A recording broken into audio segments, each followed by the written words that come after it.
I have been simultaneously dreading and really been excited about doing this review for some time for a number of reasons.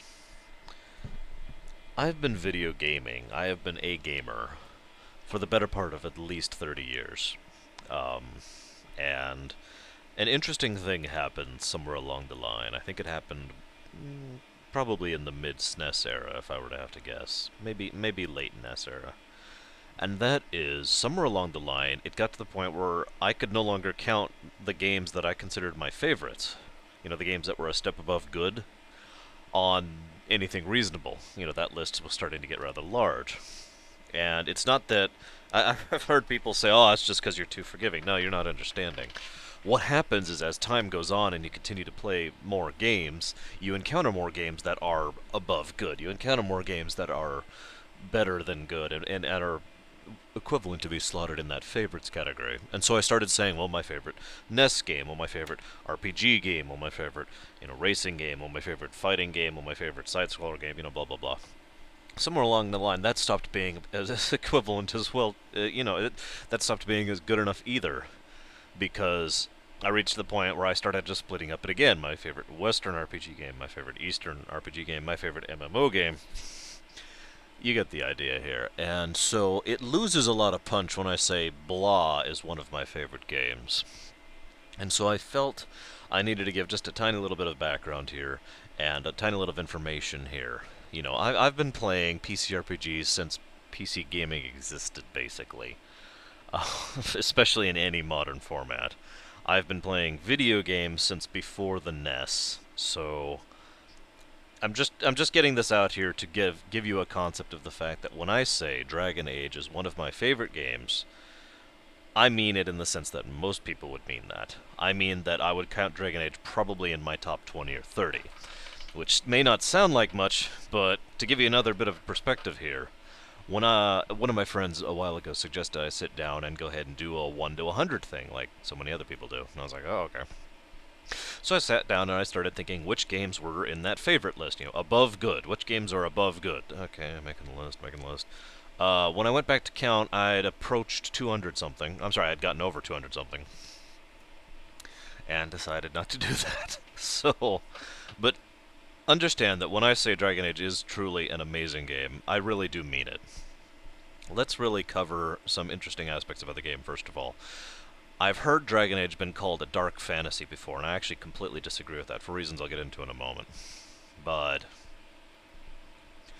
Dragon Age is one of those examples of a medium, and it happens in more things than one. I've seen this in gaming and books and in movies and television shows, where all the little aspects really come together, and everyone really puts forward their good showing. You have a lot of times a good game will be one where the gameplay is good, or the writing is good, or the voice acting is good. Some aspect of it is good because some group or some person was giving their best and everyone else was not. But that still works.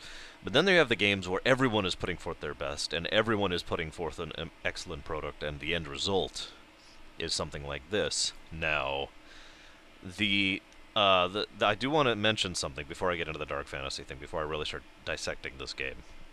There is a bit of an issue it had on the PC. I'm not 100% sure if this issue exists on console versions or anything else. I think Dragon Age was on the console. Pretty sure it was.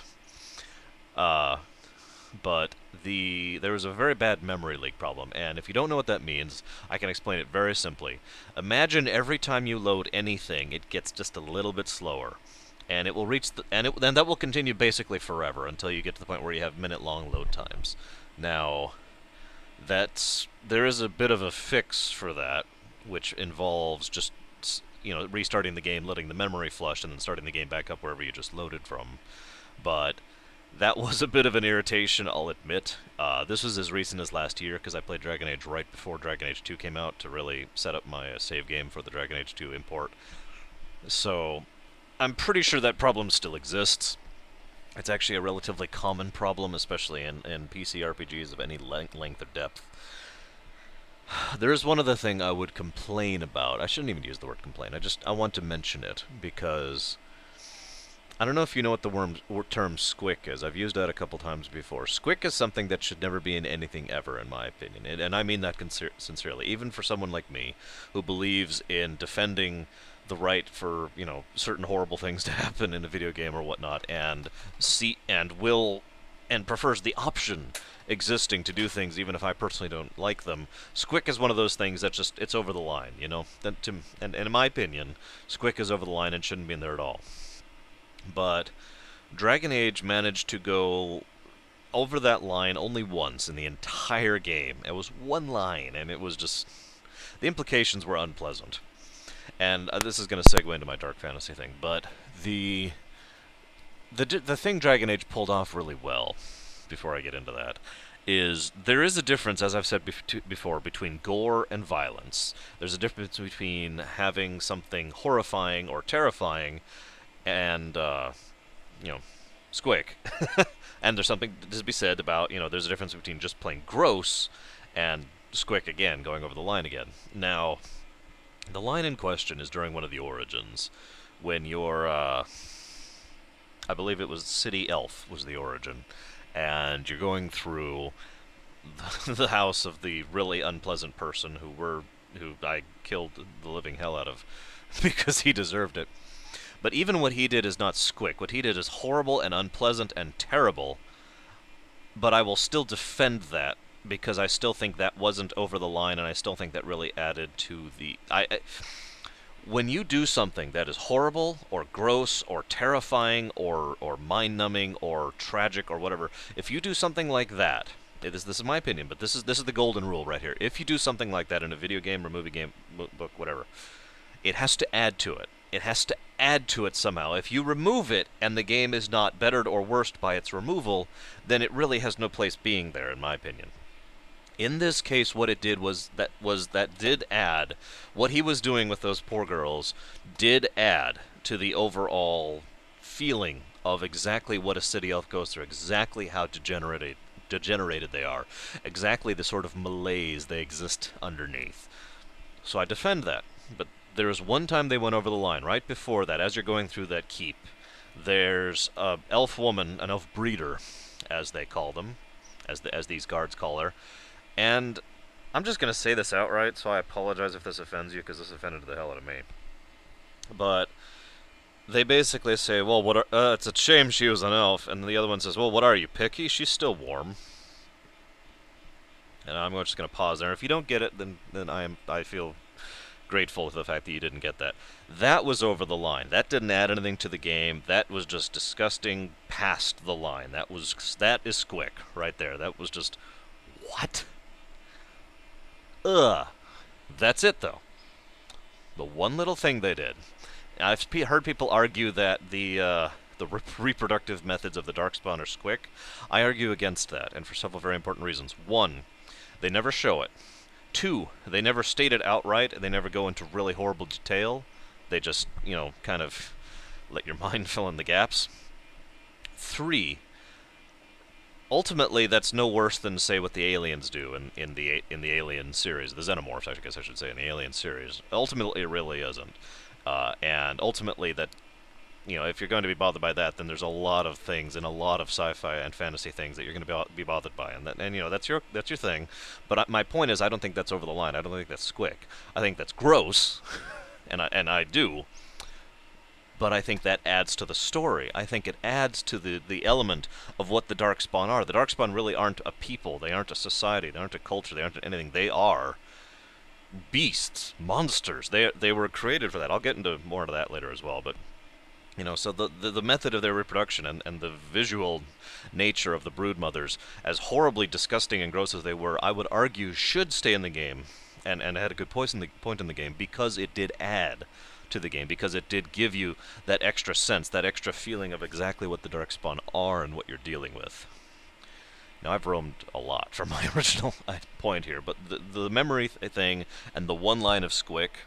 that's all I've got for actual complaints for the game, in total seriousness. The game really did pull off a lot of things really well. Everyone put forth their best. The voice acting was nothing short of astonishing. The graphics were not exactly phenomenal, but they did an excellent job with them. You know, you really did have fantastic writing, fantastic setting, fantastic flavor. You know, and I could just kind of generically talk about how wonderful the game is for a while, but let's cover a couple specifics here, shall we? Dragon Age. Let's go and do the dark fantasy thing actually before I do that, because I've mentioned it like 3 times now. People keep calling Dragon Age a dark fantasy. I actually disagree with that. A dark fantasy would be if Warhammer, actually, Warhammer Fantasy. That is a dark fantasy. A dark fantasy is a setting in which things are bad. The term crapsack world or crapsack setting comes to mind, and things are staying bad, and heroes can sometimes pull off saving the world, but they will never pull off improving the world. I'll go into more detail on what that means in a minute. But they will never make the world a better place. They'll just stop it from being destroyed, that kind of a thing. And they'll usually do so by dying. And they usually do so at great sacrifice or having to do some horrible thing. Dark fantasy is a lot worse than most people seem to think that term actually means. I've seen plenty of things that are dark fantasy. I don't personally like dark fantasy.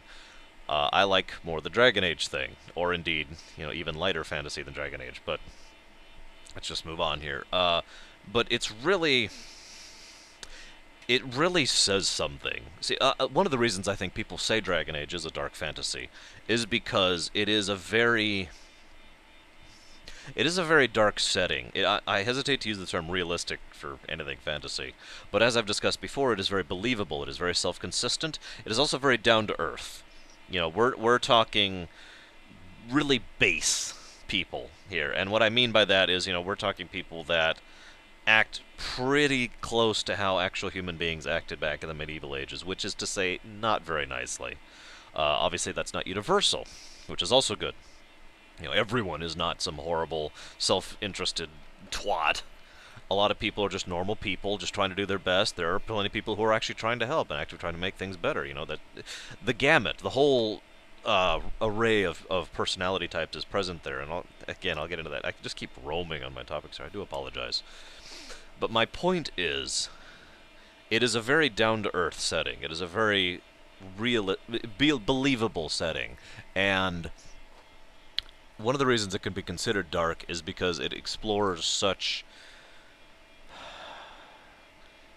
adult themes, adult natures. And when I say that word, most people use the term adult to mean what essentially is pornographic, which I disagree with violently. Adult means adult. Adult means the kind of things that are mature, again, in the real sense of the word, having to deal with choices that affect dozens of lives and having to deal with how to react to this individual in relation to his political struggle with that individual. These are the kind of things that are actually adult and actually mature, and having to deal with, for example, Morrigan is probably the perfect example here. Romancing Morrigan is a very mature topic, and I'm not sure how many people even realize this, because yes, you can get her in bed the easiest, but romancing her is a completely different topic. Actually convincing that poor girl to crawl out of her shell that she's built up around herself for years, and showing her that the entire world is not horrible, and the entire world is not, dog eat dog and Darwinistic type thing, trying to reach out and grasp that tiny little girl that's still in that shell she's built up over herself and show her into the light, basically. That is a mature theme, and something very hard to pull off. And, Claudia Black, beautiful job on the voice acting, really does an excellent job of portraying someone who is so lost and so confused in herself that she doesn't know how to deal with you, who is, you get what I'm going with this. And so, it is, and there are some horrible things and violent things and bloody things that happen in that, because it's such a believable setting, it's such a down-to-earth setting that, hey, guess what? Warfare in that type of time, even with magic, is still going to be a horribly bloody, violent thing. If you get felled on the battlefield, your death is probably going to happen about an hour after that of slow agony, because that's just the reality of the situation. But again, I stress, Dragon Age, in my opinion, never actually went over the line. They never showed the guy's guts spilling out of him. They never showed people whose heads were half chopped off and were still breathing. They never showed all of the horrible, terrible things they could have done that would have been realistic, because that wouldn't have added to it. All they did was imply. All they did was state. All they did was give you dialogue or text or backstory to Im- implicate such things without ever showing it. Which that's the I can't think of his name all of a sudden. The shoot. Well, there's a method for that, and I can't think of the name of it. It's based on a famous director who, for some reason, I can't all of a sudden think of his name. It's gonna bother me.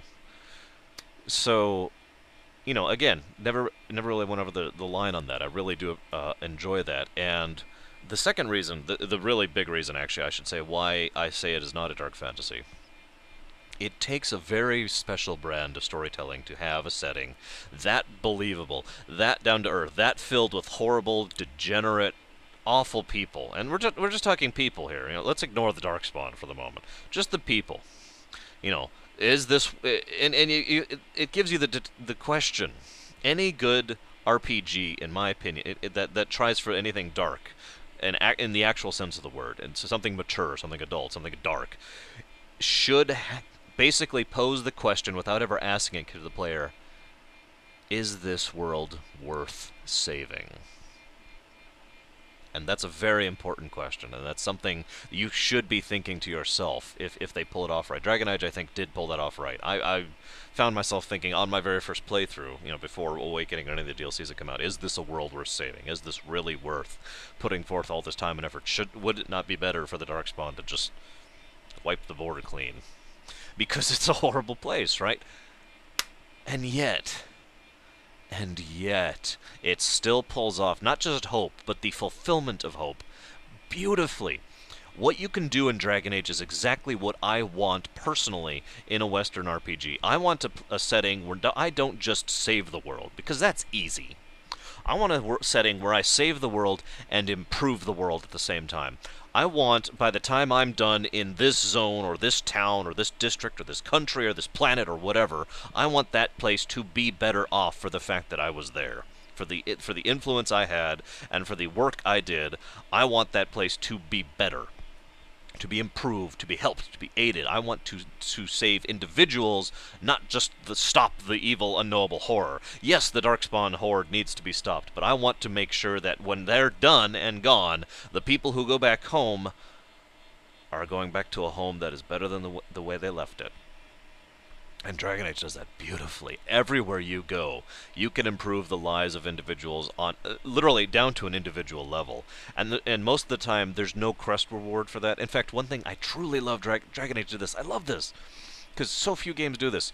In a lot of cases, there are no rewards for doing the good thing, or there are no rewards for refusing a reward. There's no karma meter. There's no light versus dark side. There's no nothing. You just give it back and get a a significantly different dialogue in return.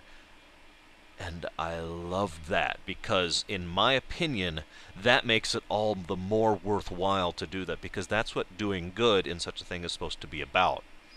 Not doing good so I get rewarded. Doing good to do good.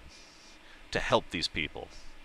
Dragon Age beautifully pulls it off. And ultimately, that dichotomy of a setting filled with that much despair and that much death and that much horror, and being able to pull out of that and actually not just save the world, but make it so that the day is brighter, so to speak, at the end of the day, was amazing, and I can't believe they pulled that off. That is a very difficult combination to pull off, and so that is why, those reasons, are why I say Dragon Age is not a dark fantasy, and I would argue that point with just about anyone. Or discuss the point. I really shouldn't use the term argument, but I would discuss the point with just about anyone. Now let's go into the next thing. This is actually probably one of the most important things about Dragon Age for me personally, and that's the fact of the characterization. Throughout the history of video gaming, there's always been the concept of the party, right? Sometimes in most Western RPGs you actually basically have a real avatar. Dragon Age is a good example of that. Sometimes there is no actual avatar. You're just playing a party. Any Final Fantasy would be an excellent example there. But in all cases, there is still the concept of the party, the group, the squad, the people that you're in. And the number of times there's been a game where okay, I actually need to take a step back here. When it comes to characters in a video game, in anything, really, there's 3 levels here of exactly where I am on them. There's don't really care. I mean, I hate to say that like it's bad, because it isn't. It's just they're there. I have nothing against them. You know, I would like to see their story turn out well, and I'd like to find out what happens with them and their backstory, but they're just kind of here. There's characters I actively dislike. Any of you who've played Final Fantasy 13, I could point to Hope as a beautiful example of a character I couldn't stand and wanted to punch him in the gut and you know, so there's Hope, or I'm sorry, I'm just going to call this the Hope category. There's these kind of characters which I actively dislike. And then we've got up here. And these are characters not only do I like, not only do I want to see their backstory, but I form an almost emotional connection to them. And you can feel free to make fun of me for this if you want, because really I don't care. I do actually form a degree of emotional connection, a degree of caring about these people up here. I want them to have their happy ending. I want things to turn out for them. I want to know what happened to them.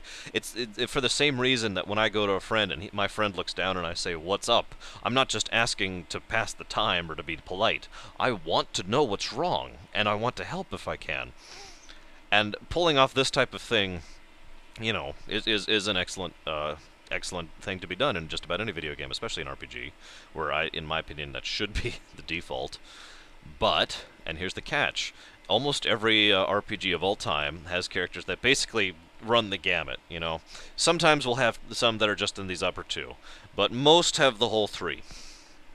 Dragon Age was a truly rare example where every single playable character that joined a party was up here, that I really cared about every single one of them, even down to the point of like Shale, for example, who is some you don't get a lot of experience to, you don't get a lot of exposure to her, but you could tell so much about her. She was so well characterized in the few quests she had, and the dialogue she had, and the talks in between town and all that. You know, that I really felt for her, and I really wanted her to end up right. And when you're at the epilogue, I'm sorry, the finale ending right after the last battle, and she talks about how she's going with Wynn in order to discover if it's possible to de-golemify, and she gives this wonderful line about if you see a tiny dwarf woman running around, terrified of being stepped on, feel free to say hi.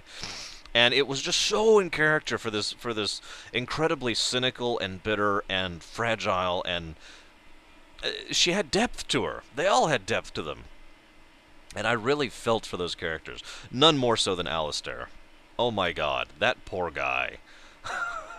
He is arguably one of my favorite characters in an RPG of all time. Now, granted, again, this list would probably be like 20 long, but he's definitely up there. Alistair was very well characterized, incredibly well acted. That voice actor really put a lot of subtlety and nuance into his performance, and it really came out that this was someone who had layers, that had a depth, that had complexity to him, that you know, the whole, when you first meet him, he's just throwing up the facade thing, and you can tell right off the bat that is a facade. You can tell right off the bat he's not just some jerk, and he's not just some guy who runs off his mouth.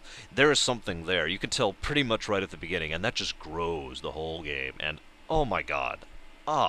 So, you know, and Morgan, like I was talking earlier, excellent example. Again, layers, again, complexity. There is clearly so much more to Morgan than you see.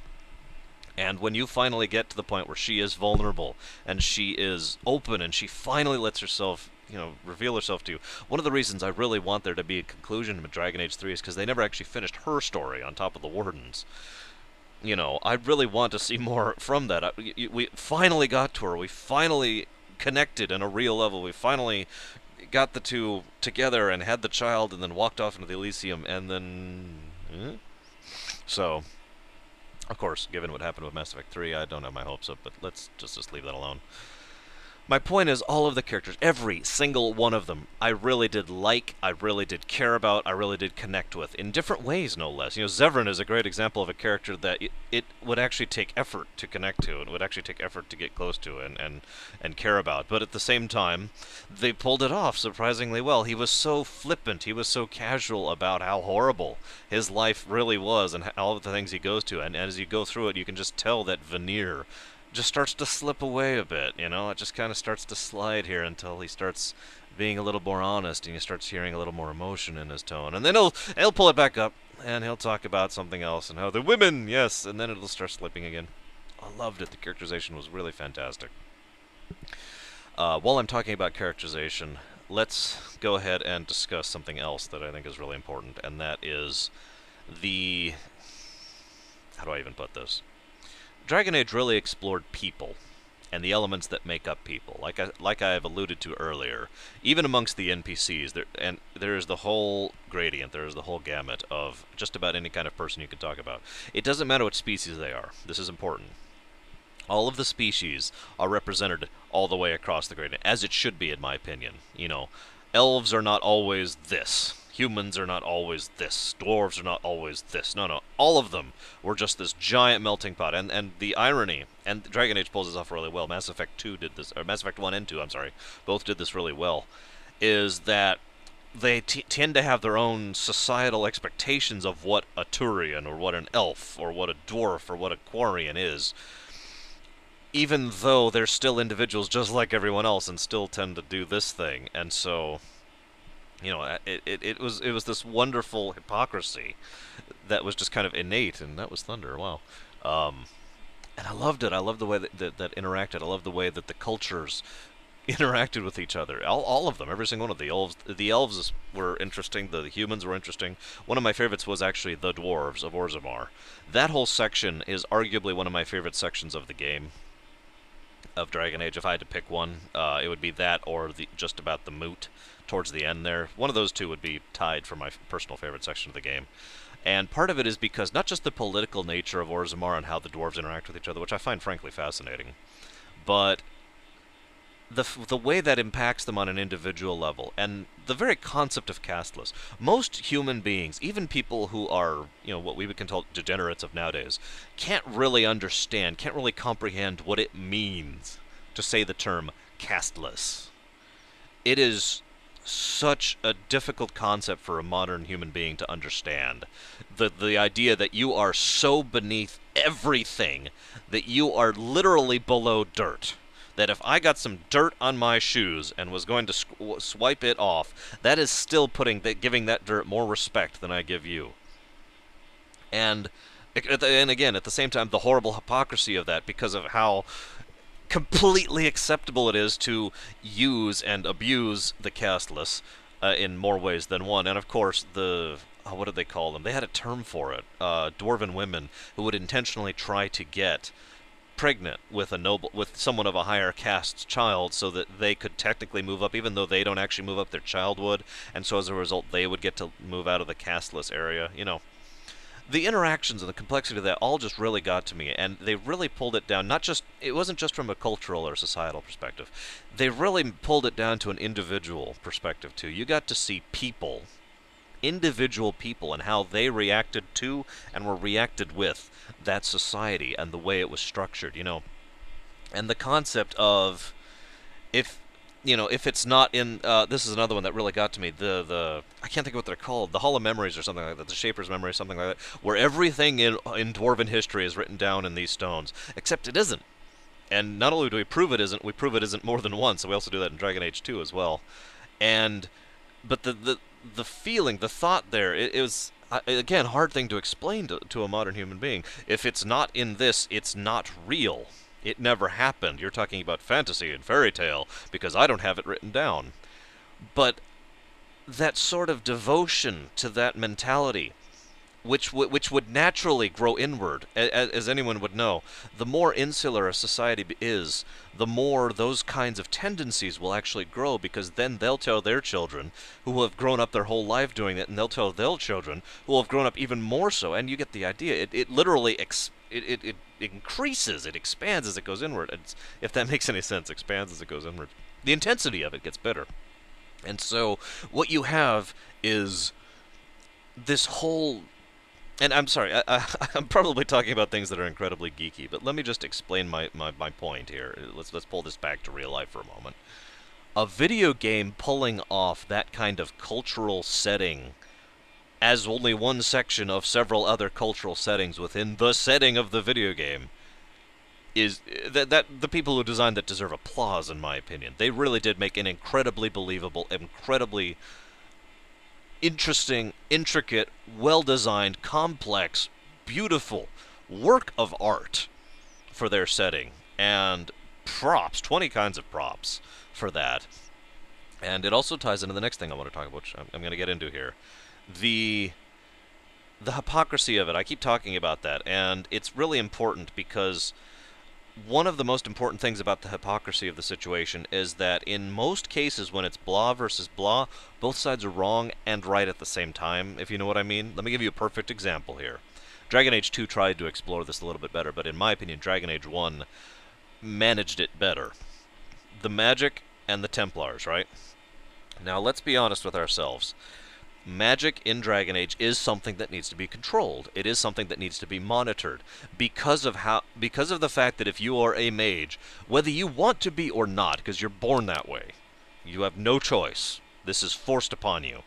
But by the fact that you are a mage, you have this giant neon glowing beacon over your head that says, "Demons, please come possess me. I am definitely a way for you to do that. Please come do that." You know. And that's why they have the people sent away at an extremely early age in order to be studied under. That's why they have such strict regulations. That's why they are so controlling about that, is because they basically have to. But, you know, that's more or less talking about the Templar side of thing. Let's switch over here for a moment. The Templars go way too far. The fact that Templars will... And this is... Now, again, I just want to stress, I mean the Templar mentality in general. Again, the Templars run the gamut, just like the mages run the gamut. So, the Templars over here, in many cases, tend to go simply too far. They don't just control them for the sake of controlling them to make sure no demons come and start destroying villages. They control them because they can. They control them because it is a natural human tendency to want domination over others. And they express this beautifully. You really do get that concentration camp feeling. And while some Templars, and that's actually a really great way to put it, because a lot of the Templars genuinely believe that these concentration camps are necessary, that these towers, that these locked away visages are required in order to keep them intact, because to a degree, up to this point here, this point of line of moderation here, they are. And so they go along with it, even though what they do goes over that line, because they know it is necessary to this extent, if you follow me here. So it only takes a small handful, only a few Templars in that grouping need to be extremist in order to pull the whole group with them, and that what we end up with is a mess. The war that starts at the end of Dragon Age 2, spoiler alert, between the mages and the Templars has been building for decades upon decades. That was unavoidable in my opinion, and that's one of the things I defended about Dragon Age 2 was making the point that there was no way to avoid that, because there shouldn't be. That is something that has been building worldwide for generations, and Dragon Age 1 really just almost subtly, you know, yes, there was the Mage Tower sequence, but every other encounter with mages and Templars just adds just a little bit of background to it. And you will encounter Templars that are decent people, great people actually, and you will encounter Templars that are right up in the middle, and you will encounter Templars that are, you know, extremist way over there. And even amongst them, they're still not. Their personality trait is not, "I am an extremist. I am an extremist because you did this and that and this, and well, I guess if you did that, that's okay." And you know, even then, they're still willing to talk. Even then, they're still willing to listen. You know, blah blah blah blah blah. So that hypocrisy, that both sides are wrong thing, is so prevalent in every aspect of Dragon Age, and all this. You know, another beautiful example.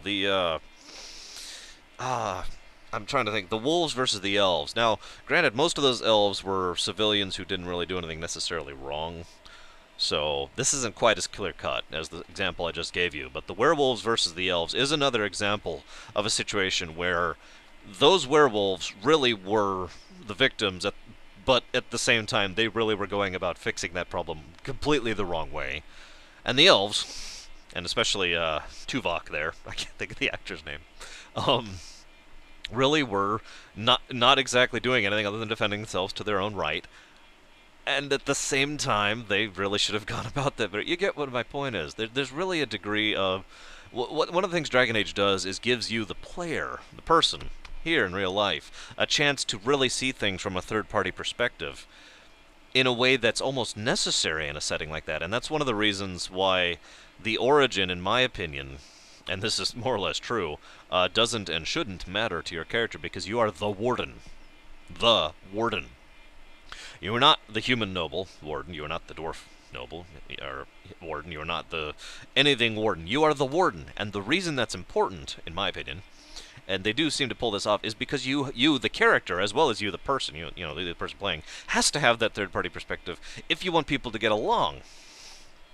Now, I've been talking all of this from my perspective of wanting to be the Mario, wanting to be the person who helps everyone get along, makes the world a better place for him, blah, blah, blah, blah, right? I'm going to pause a moment and give complete props to Dragon Age for the fact that you don't have to play that way. You can play full-on, quote-unquote Renegade Shepherd. Actually, you can play pretty much all the way to the point of evil in Dragon Age. But ignoring the fact that I'm in favor of choices in general, Dragon Age pulls this off exactly right. Let me explain this for you really quick. Too many games have evil as what we in D&D refer to as stupid evil, or chaotic stupid if you prefer. And that has its place. It does. But only usually in individuals or in like a monster type or in a specific area, To play an evil character like that is just kind of silly, to be completely honest with you. Playing an evil character of any gamut properly usually involves at least a small modicum of intelligence, alright? And this is important. An intelligently evil character will still help save the world if it's in his or her own interest, if you follow me. And so, while you can play a complete evil bastard warden, it still makes perfect sense. It still flows with the story beautifully because of the setting and the nature of the danger and what you're facing. The warden will still be touted as a hero because the warden still will stop the Darkspawn threat. Why? Because that Darkspawn threat is a threat to him or her just as much as it is to anything else. There's a speech that a lich in a thing that I'm not going to get into once gave that I really loved. And he's like, listen, I know the paladins keep giving you these speeches about how I'm going to destroy the world, it's the end of the world. Let me let you in on a little secret. I like the world. A lot of my favorite things are in the world. And all of my favorite things to do are in the world. So, I'm not interested in destroying the world. I still like to actually enjoy my life for my retirement. So, why don't we just call this for a bit? And points to anyone who actually catches the reference there. But my point is that even an evil warden would be actively interested in stopping the Darkspawn threat and getting everyone united in order to do this, because they still want to enjoy their lives being alive, and not just them. This is important. Because some people do that and go the wrong way with it, the whole collaborator thing. No. You don't collaborate with something like the Darkspawn. You don't collaborate with something like the Reapers. It doesn't work that way. Collaboration only works when we're dealing with something like World War II. I'm sorry, that was mean. I take that back. You get my point, though. When it's nation versus nation, collaboration, okay, yeah, sure. When it's people versus monstrous horror of doom, there's no such concept of that. You don't betray your people for some kind of gain, because there isn't. You're going to die just like everyone else, Not unless you go a different route with it, and there is a way to do that properly. It's called the Twilight Cult in WoW, but anyways, moving on. I'm getting way off topic.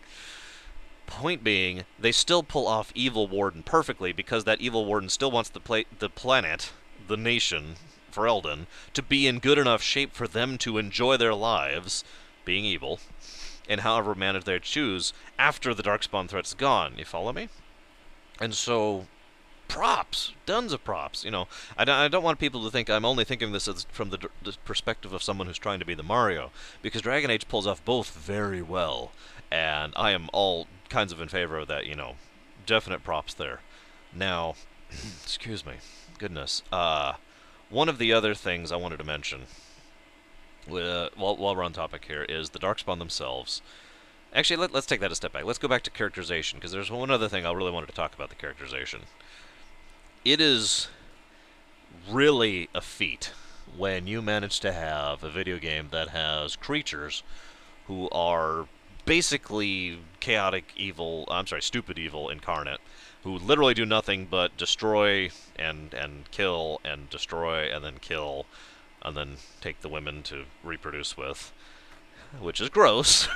I'm not going to lie about that, but you take an enemy like that, and you look at the Darkspawn, and you look at the last boss, and that is not the least hated, least reviled character in your story, that takes something. In order to take something where you have just this huge, enormous evil over here, and, you know, these two characters over here are worse. Now, in my opinion, the most absolutely screwed up, evilly horrible person, I absolutely forgot her name. She was the dwarf Braska, I want to say. Is that right? I'm going to look that up while I can keep talking here. She is really, really evil. I don't even know what to call that. I mean, holy crud. That girl had some truly insane... Branka, that was her name. Sorry. She had some real issues. And Branka, I wanted to use... Branka? I really wanted to use her as an example of how to do horror and terror in a video game properly. Too many video games do the Dead Space route. No offense to Dead Space, but, you know, you're walking along a corridor. Oh my god, something popped out at you. Oh my gosh. You know. And that's not horror. That's not horrifying. That's not terrifying. I'm not thinking about that next night at 3 in the morning. I'm just, oh man, that scared the heck out of me, but I move on. Horror is something that really makes you think, that really implies how absolutely terrifying this is. And it's usually something either subtle or something you have to think about. Now, everything that poor dwarven woman, who I believe they name her, but I can't think of her name, who turned into the broodmother, who you fight there, everything she went through, and everything that happened to the dwarves who went with that expedition, all of that was absolutely incredibly disgusting and horrible and wrong, but still not the worst thing in that section, because the truly horrifying fact is the fact that Branka, the chick, did it on purpose. The kind of mind it takes to willingly subject not just your own people, your family, and your friends, and your loved one, to that. Willingly. Knowingly. That's important. This was not something done out of ignorance. That was not, oh my god, what have I done? You know, there was no moment like that. She knew exactly what she was doing, and she did it on purpose. That is horrifying. And they did it beautifully. I remember my first time playing that game. I almost felt sick. I was like, oh my god. But I still am completely in favor of that, because that's how that kind of thing should be done.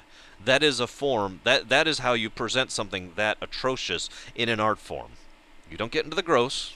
You know, they showed almost nothing. The only thing they really showed was the broodmother herself. You know, they show almost nothing. They explain very little. They imply a lot. And ultimately, what is truly horrifying is not the gross and terrible and horrible thing itself, but why it was allowed to happen. That was powerful. And she just has some real issues. But the other person I want to talk about, and it's worth noting that it is possible to redeem her. I'll get into a little more into that later in the whole redemption thing, but that's just amazing that that's even feasible. I didn't, of course, because I personally, in my, real me's opinion here, thought she was beyond redemption, so she's dead. The other one is Tyr Loghain, played by the always awesome voice actor whose name, unfortunately, I don't know, but he's awesome. Very, very fantastic job. He is a very good example of character growth. Fantastic example of it. It takes something special. Again, it takes some real effort, some real work, some real luck, maybe even, in order to take a character who is universally reviled, in-game and out. Tyr Loghain was a curse word for a while among the gaming community right after Dragon Age came out. Because that guy just, It takes something absolutely astonishing to take a character like that and to make him more and more relatable. You still don't forgive him. He's still the bad guy. He's still your opponent. You still want to stop him. But you start to feel sorry for him. You start to sympathize with him. And you start to see that he is literally not in his right of mind. If you read any of the backstory, any of the books that goes into it, you understand Tyr Loghain was insane. Not crazy. That's important. Not evil. That's important. He was actively insane. That man had lost his mind. And it really, and they show it so quietly, so subtly within the game. It's beautiful. And when it gets to the point, I love this scene. It gets to the point where you're at the moot and you beat him. And for the first time, arguably in the game, in the whole of the game, he is in his own sound of mind, and I don't even know how to put this. You killing him is a thing of mercy, is an act of compassion. He fully accepts this as his path forward. He fully admits this is what should happen. He wants to die. And he understands that it's okay now, that he can stop, that he can finally stop. And if you know all the things that that poor guy has gone through for his life, you just, your heart goes out to him. And I really didn't want to kill him, but at the same time, I really did, not because I wanted violence upon him, but because it was a mercy, because that poor man should die. I don't have a better way to put that. He wanted to stop. And that scene was wonderful, artistic, beautiful in its horridness. And again, it really takes something to take a character like Logain and make me care about him. You know? Make me sympathize with him, making me feel about him. You know, obviously not up the here level, like we were talking about earlier with Alistar and Morgan and Severin and everyone else. But still, oh my goodness. And now, of course, I actually am missing someone else in here, and I'm trying to think of his name. I'm going to have to look that one up. But while I look that up, Dragon Age. Another thing I wanted to talk about is, I just want to mention this again. I already mentioned it, but I really want to add, a lot of this is the beautiful conjoinment of both voice acting and writing. The writing is, of course, top-notch. It's BioWare in its prime. And the voice acting, you could tell that they really were being coached properly, and they really were being told, okay, here is what your character thinks, here's what your character feels. And with very, very few exceptions in the game, most people really did pull the 11 out there, really did put it to 11. Very few weekenders within the voice act. For those who don't know, a weekender is someone who comes in to do like 20, maybe 50 lines total tops. Literally something you'll do over a weekend, and then they take their paycheck and go. A lot of games do that, a lot of movies do that, a lot of TV shows do that. But very few weekenders in this cast.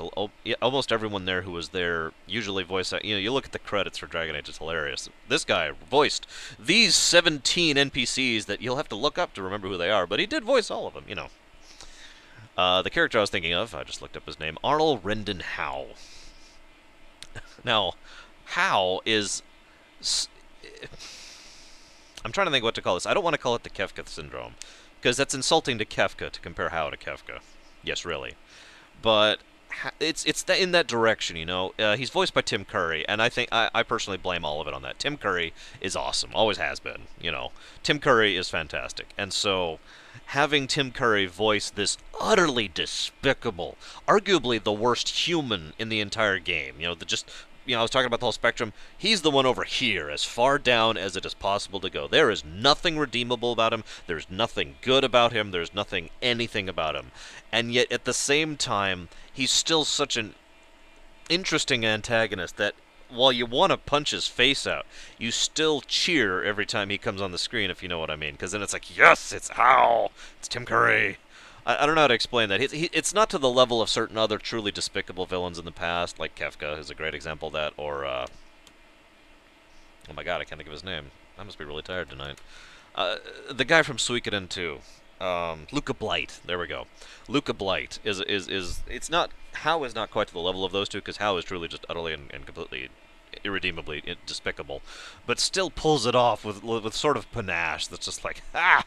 And his last lines were so fitting. At first, I was almost disappointed with them until I realized how utterly appropriate they were. His last lines, in case you don't know, are, I deserved better. Or I deserved more. But however he put it, I deserved more. That is so appropriate for his final lines as he's dying. No redemption, no regret, I deserved more. That was so accurate for them. So, really, really well done. Characterization there, I'm sorry. Lost my train of thought for a moment. And there's one final thing here. Everything I've been talking about, the whole spectrum of the humanization and the characterization. The Darkspawn, I think, were a very necessary backdrop for Dragon Age, especially for Dragon Age, 1, because the Darkspawn are essentially uniform.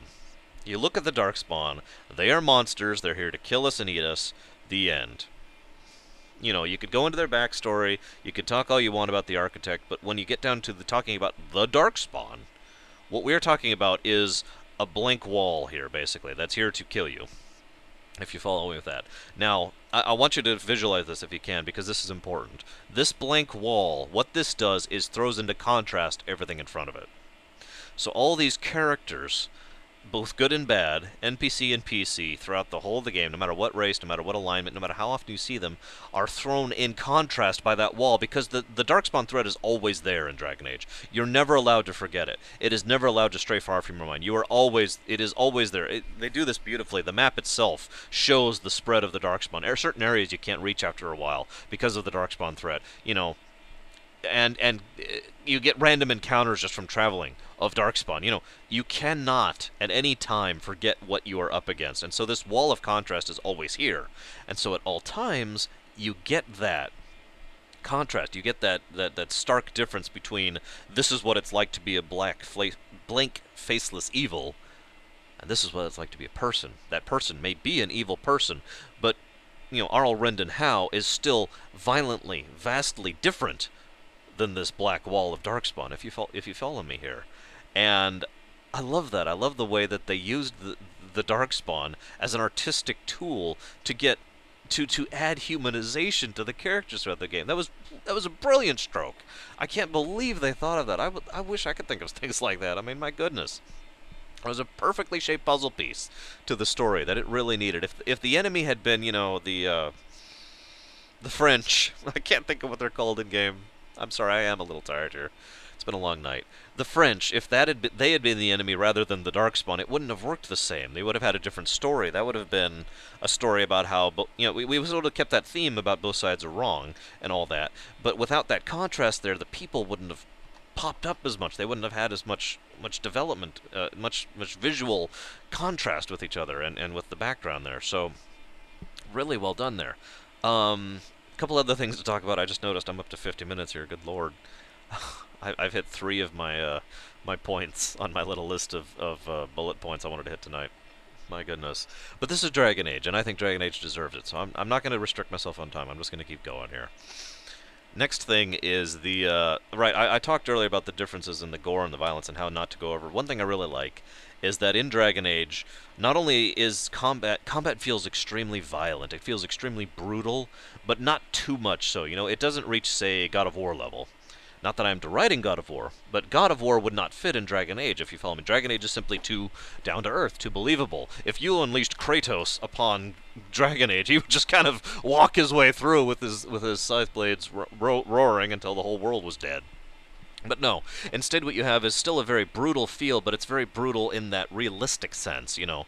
One of my favorite examples of this is the two-handed greatsword, which you actually pull back, and then you swing like this! And when it connects, it does a massive amount of damage. It sends them reeling, you know. Oh, it hits everything in a circle in front of you. You get the point. It really feels like a big hit, like a two-hander should.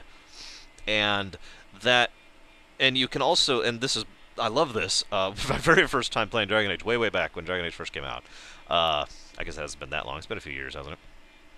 Like 4 years now. Anyways, the blood splatter was making me laugh. It was so ridiculous because every combat you just get coated,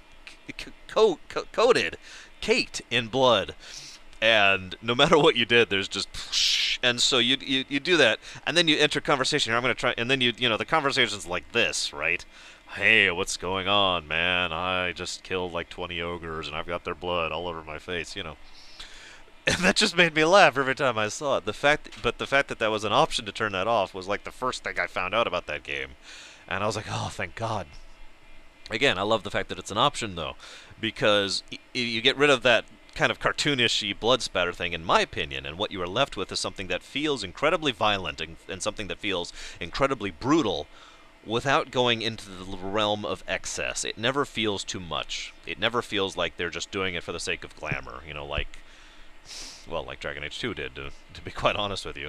And it never feels like that becomes their niche, their corner market. You know, they never try and emphasize the violence as the selling point of Dragon Age. That's part of the setting. And again, it adds to the game. It adds to the feeling of the setting, and I like that. While we're talking about the combat, the fact that you can set up the gambits, to use the FF12 term, the AI subroutines basically, really worked out really well. Because not only does it, if you're on a lower difficulty, which is fine, you can set up those gambits. I can't remember what the game actually calls them. The AI setup, if this is here, attack this, heal this guy if they're below this health, You can set that up and basically let that run through the whole game, and the person you control is the only person you actually have to control. Because it won't work for yourself. If you're on you and you have Gambit set up for yourself, they won't do anything because you're controlling you, and that's fine. I'm with that. It was a little confusing at first, I admit, but hey, I'm still with it, Still completely with it. The catch is, if you're on higher difficulties like some of us play on, some of us prefer to play on, I should say. I don't mean to sound elitist about that, because I've played through Dragon Age on very low difficulties as well, which is why I know this. But sometimes you want a challenge, right? Sometimes you want to be challenged. Sometimes you want to be punished. Sometimes you want to really earn that next ledge up the hill. And so the AI thing for that will work for some trash fights if you set them up really well. Most trash fights, I should say. But anytime you get to anything approaching a boss, even a mini-boss, at that point, those need to be turned off, and you need to be handling it yourself. But the pause system, the fact that you can just pause and switch and give orders and unpause and watch what happens and pause and switch orders, it worked so well. It gave you such an immense degree of control over the combat and exactly what your characters are doing that there was no moments, for me at least, of frustration, which is very important in a combat system. A combat system should never frustrate its player. Instead, what it did was made me think, okay, how can I accomplish this? And, thinking about actual tactics, actual strategies that I can pull off, actual combinations of attacks, and at what time. I can hold off even. Again, on manual combat, I'll just wait for a few seconds, because if I do, that guy over there is going to come down the hill a little bit more, and then I'll attack here, and then I'll hit him and him. Beautiful combat system. Really enjoyed it. Really enjoyed the pause feature. I don't know why I've heard several people complain about the combat of Dragon Age 1, and I frankly don't get it. I had no problems with it. I loved it. And I really enjoyed it, and I, shrug. Excuse me. Now I need some water.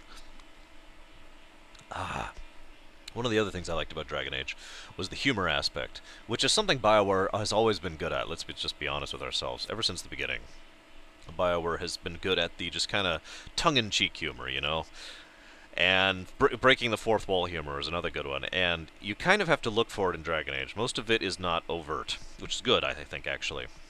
A lot of the optional dialogues are hilarious. A lot of the optional things, you can talk to the characters in camp, you can hear them talking to each other. Occasionally, if you pick certain options in a dialogue, they will say something, and it really is a very amusing game if you boil down to it, which is kind of funny itself when you consider how brutal and unpleasant the setting kind of is, But on top of that, there's a whole lot of callbacks in the humor they do. There are so many references to previous BioWare games, Baldur's Gate, of course, being the big one, and KOTOR and stuff like that. They really pulled that off really well, and it made me laugh often. And I don't know about you, but every time I see one of those little Easter eggs, as they tend to be called these days, it just made me grin a little bit, like, yeah, that was awesome. And every now and again, they did actually make me laugh out loud. I'm not going to give any specific references, but for some of these jokes that actually made me laugh. But there is a good humor aspect of the game, which is awesome. On top of that, the game itself is absolutely huge. Dragon Age is gargantuan. On my one playthrough recently, which I played through on easy, so easiest playthrough, using the Gambit system pretty much all the way through, in order to set up my save for Dragon Age 2, was about 94 hours long. Now, that may not sound big to you. I don't know. Maybe that's just me. But I consider that to be a fairly decent chunk of game. And none of that was faffing about. I never had to go grind. I never had to go, try and get this one thing to drop or whatever. It was always just content. I was always doing something. There was always a quest I was working on. There was always a path I was going towards, I even had a walkthrough for several sections of that to make sure I didn't miss anything, because I wanted to get every single quest as I went through. And so tons of stuff to do, tons of content, tons of quests. You can say no to quests if you don't feel like it. One of my favorite examples of that, there's a guy in the city name, his name I can't think of all of a sudden, because I can't think of names off the top of my head, the capital city, the big city. who wants you to assassinate certain individuals, and he'll pay you for it. And he pretty much refuses to say it outright. Unless you're both evil and kind of a dick to him. In which case, eventually he'll say, "All right, fine. I want you to go kill people, and then I'll pay you for it. Is that simple enough for you?" I'm sorry, I love that sign, that line. But anyways, that quest, he can be like, evilness. Go murder people for profit. You can basically say no. Nope, not doing it. I want to stress again, this is a game without a karma meter, without a good versus bad, Paragon versus Renegade, Dark Side versus Light Side, nothing. Just your own personal view of how you view your character. And my character said no. My character said, "Ha, I'm leaving." And the best part is, not only did the game perfectly fine with that, even the characters were perfectly fine with that. He was like, "Okay, no hard feelings. You don't have to do it. We can move on. I can find someone else maybe." And if I'm not mistaken, you can report him to a guard, too. I don't remember what actually ended up happening there. But you get the idea. There's lots of quests. They run the gamut of interesting. All the quests were interesting. Very few of them, none of them really, felt particularly boring. Now, granted, this is... I'd say this is from the old perspective, but keeping in mind that I did replay Dragon Age just last year and still enjoyed it just as much, I'm going to go ahead and go out on a limb and say, no, the quests were all interesting, to some extent or another. Not just the primary ones, but all of them. And, of course... The character quests were fantastic for the same reasons they were in Mass Effect 2, even though Mass Effect 2 came out later. But you get the point. They were still fantastic. They still really actually added to the characters. They really gave you a chance to explore the characters. And I'm going to stop talking about the characters, because I've talked about that enough right now. So let's move on to the next thing. What's the next thing I got over here? Yeah, last thing I was going to talk about. I guess I'm towards the end here. Finally. Over an hour. My goodness. Dragon Age, as a video game, is an excellent cross-section of humanity. I've kind of talked about this before in referencing. And ultimately has the feeling of you choose how the story unfolds more than virtually any other game I've ever played. As I mentioned before, you can be the Mario, like I like to be. You can be the one saving the world and helping the individual. You can be the guy who's just here to do his job. I didn't mean to do this, but the feeling of the tone of your dialogue is clearly, I didn't sign up for this, but now that I'm here, I don't have a lot of choice. You can be the guy who is completely out for himself and is only doing this because he, wants to keep doing his thing later on. The feel, the tone of the setting and the game and the progression of it, it doesn't branch in the way that an ideal game, which would cost $1 billion and take like a decade to make, would be. It doesn't branch in the sense that I've described before. What it does is changes the tone and the feel of the story and the game and the setting as you move through it, such that it actually does feel like you are essentially playing a different story each time. And that I think, is probably one of I'd say the second, maybe the third, biggest reason why Dragon Age truly is a work of art, truly is an amazing game, truly is up there, one of the best, of the best, of the best, sufficiently that it can be counted in such high regard as other games, which I'm not going to mention here, but you get the idea. It takes something really special to pull off that level of praise from me, and Dragon Age did so fantastically. I want to add something. I guess I did actually forget to mention one other thing. So I was going to stop on that point, but then I remembered I'm an idiot. Awakening. Back when we still called those things expansions rather than DLCs. Although Awakening was a true expansion, let's be honest. There was tons of content there. I had one minuscule complaint to Awakening, and that is the fact that it was too designed towards the idea that you didn't import your Dragon Age character. I get where they were going with that, but I would rather have had more feeling that this was still my Warden. Because at the end of Dragon Age Origins, you are the pillar of iron, at least the way I was playing. You are the pillar of iron, that's what I kept calling myself. You are the stability on which the world rests. And you get to Awakening, and that gets reset a little bit. And you have to kind of earn it up again, and I'm kind of with that. And I'm kind of with the fact that, I have to reprove myself.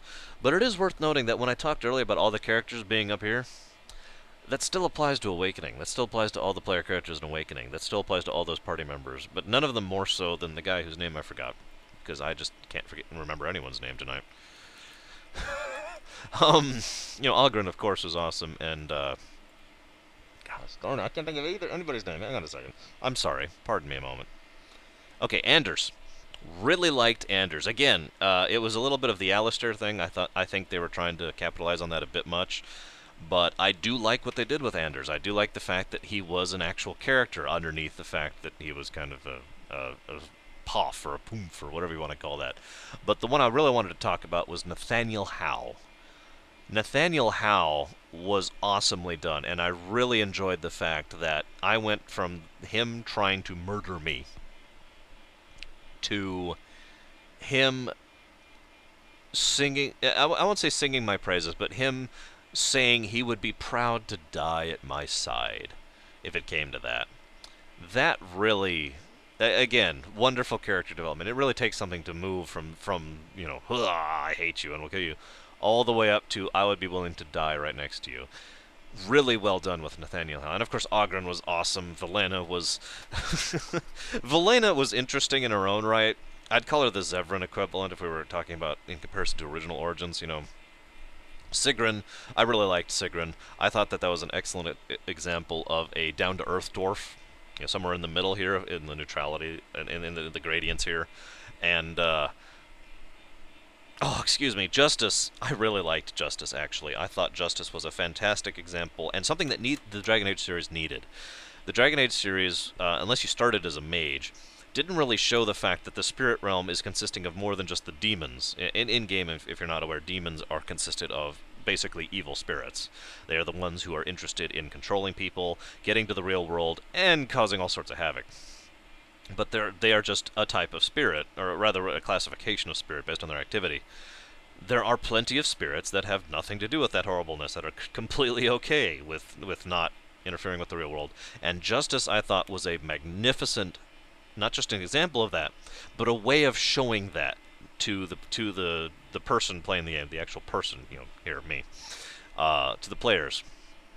I thought that was a wonderful way to really demonstrate the fact that, no, really, there's more than one side to this. They're not all horribly evil. And of course, I'd say, the Darkspawn are the only things that are all evil in that game, except for the fact that there's the Architect. Dragon Age really pulls off Grey versus Grey really well, and nowhere is that more exemplified than the Architect and the Broodmother. I can't actually think of the Mother, I guess. But the Architect, let's be honest with ourselves, the Architect was not a good person, if you could call that a person. The Architect was not a good guy. But he was not immoral. He was amoral, and if you know the difference, then you know what I'm talking about. He did what he did because he felt he had to. The Architect, to use a Mass Effect term, is 100% renegade. He will do what it takes. He will do whatever is necessary. The ends justifies the means, and I will make this happen regardless, by force, preferably, and by diplomacy if force doesn't work. And I actually thought it was really well done. And the only reason I didn't take the Architect's deal in the end was because I kind of accidentally spoiled something in Dragon Age 2 for me. Shrug.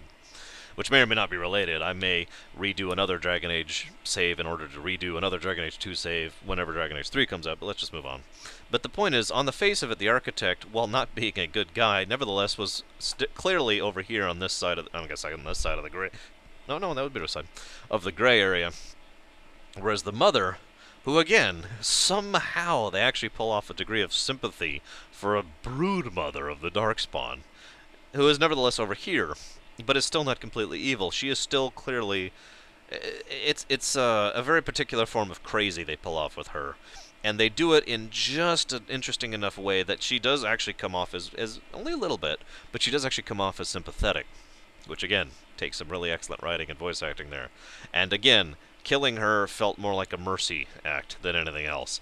And the last shot, when you walk away from her, having beaten her, that really resonated with me, because you don't glorify it. It's not like when you took down the old god thing, the dragon, in Dragon Age or in Origins. In Awakening, you kill her, and you start to walk away, and then you look back once, and then you just keep walking.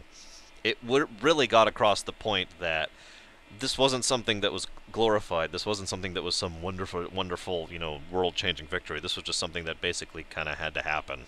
And we put her out of her misery, rather than we killed her, if you follow me. So very well done. And of course, as usual, in Awakening, you can make it so that everyone lives, so that every place lives, so that the city and the fortress are both saved and everything is done. You still have to work for it, but I'm completely fine with that. And again, while everything was horrible and everything was despairing, and there was that little, the gang that was doing rather horrible things in town, and all the little side quests about the unpleasantness and all that, even despite the generally dark nature of the setting of Dragon Age Awakening, you still managed to make the world a better place. You still managed to make that whole place better for the fact that you were there. And I really like that. And I'm going to stop here. I'm not going to comment on the DLCs individually. I've already mentioned Witch Hunt, and I've already said the only thing I really need to say about Witch Hunt. It was very well done. It was awesome. The end. Moving on. And the other ones whose names I don't remember, Return to Ostagar, I think, is one of them, and which was really well done. Actually, I take it back. That was fantastic. That was incredibly well written and incredibly poignant and exactly as it should have been, and very interesting from a setting perspective. For reasons I'm not going to go into. I need to get going. I need to get a lot of paperwork done. So, Dragon Age Origins, one of the greats of the greats of the greats, without question. Fantastic game. I love it.